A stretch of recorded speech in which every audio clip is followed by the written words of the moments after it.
Po petkovi objavim, da Arsene Wenger po koncu te sezone ne bo več menedžer Arsenala, je bilo seveda zelo pomembno, da domači danes na Emiratih končajo s pozitivom in res se je zgodilo, čeravno je West Ham v prvem polčasu kar nekajkrat dobro zapretil oziroma zagrozil domačim 0-0 ob pavzi.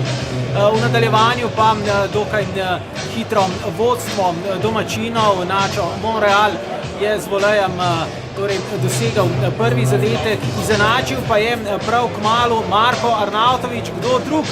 In kazalo je, da bo nekakšna veselica, ki se je obetala vsaj ob koncu današnje tekme, nekako odpadla oziroma bila zadržana v oklepajih. Toda v zadnjih 10 minutah trije lepi, konkretni, dobro skombinirani, dobro pridelani, lepo pridelani goli za domače in seveda visoka zmaga ob koncu ter veselje in pokončne glave domačih navijačev, domačih igralcev ter seveda Arsena Wengerja prav tako.